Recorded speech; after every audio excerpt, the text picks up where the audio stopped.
Old Testament, you will find men who really have power.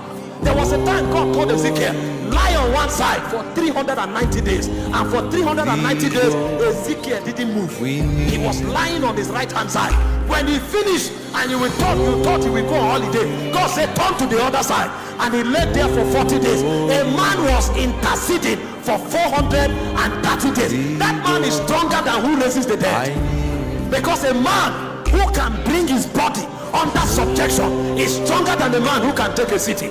And so when he was saying, be strong in the Lord, he was talking about an unleashing of a power that is on your inside. There's a power you have that can make you tarry in God's presence until you become like Mount Zion that cannot be moved. Did you notice what happened in the book of Ezekiel? After Ezekiel stayed there for a long time, Ezekiel didn't need to go out anymore. Anytime Ezekiel wants to go out, he will say, the Spirit of the Lord took me by the lock of my hair and carried me. Ezekiel began to travel in the Spirit, because he turned his body to a point where his spirit could come out of his body at will. It's a dimension of power that makes a man becomes invincible. We are too distracted by the world system. We are in every birthday, we are in every marriage, we are in every program, we are on every website, wasting our time when strong men are building stamina on the altar. Be strong in the Lord and in the power of his might. The word power of his might is synergy. Because see, when you become strong inside, you will notice that other entities that are like you will begin to come to you. Because your friends are not only on earth, you can also make friends in the spirit. The reason you have not made friends in the spirit is because you have not stayed long enough. Stay on the altar for 3 months and see who will come to you.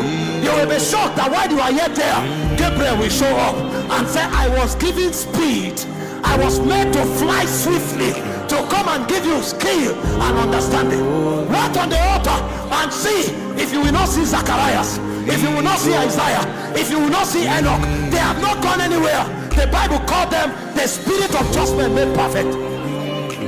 That's what Kratos is talking about. When Daniel wanted to contend with the prince of Persia, he needed connections.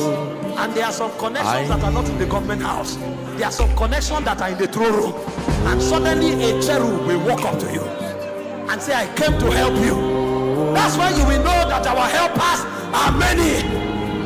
When you pursue men and it doesn't work, pursue spirits. Our helpers are not only natural. There is a place you will get to.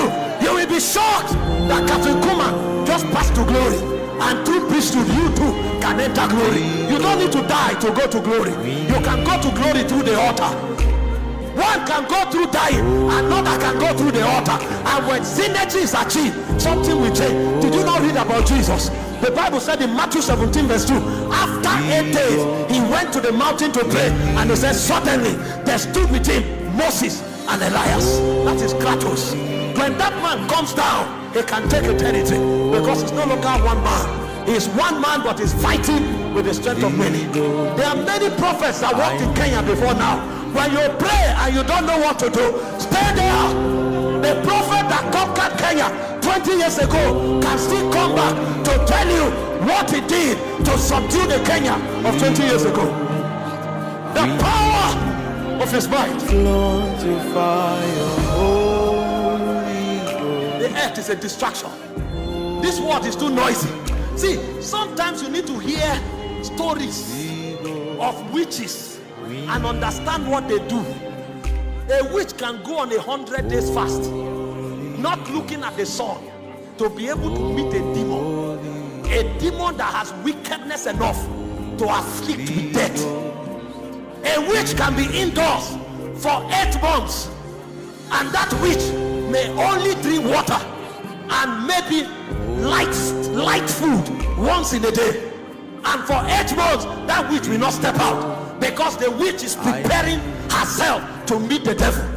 And a principality will come to that witch and empower that witch to be able to subdue system. And so that witch doesn't need religion. If he enters your office and you don't have the stature to dethrone her, the day she enters that office, that day you will leave that office, because of the weight of her priesthood. She came with 8 months of fasting.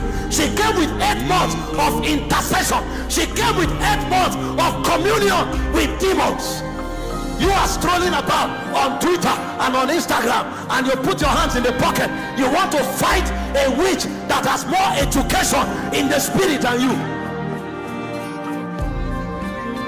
We have all the advantages, but we are illiterate in the spirit. And the reason is because we have not waited long enough. Because we don't have the power of his might. There's no synergy. Do you know how many intercessors can bring down Kenya? Do you know how many angels must be deployed for Kenya to be won? What is the spiritual strategy? How many men are even aware?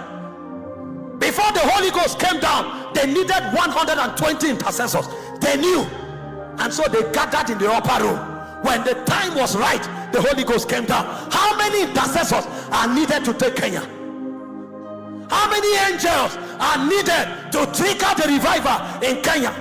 How many hours of prayer is required? How many quorum is needed in the throne room? What is the weight of litigation required for Kenya to appear before God? You don't read that in the book.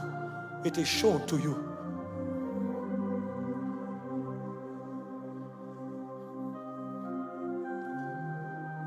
We lack spiritual intelligence. Sit down.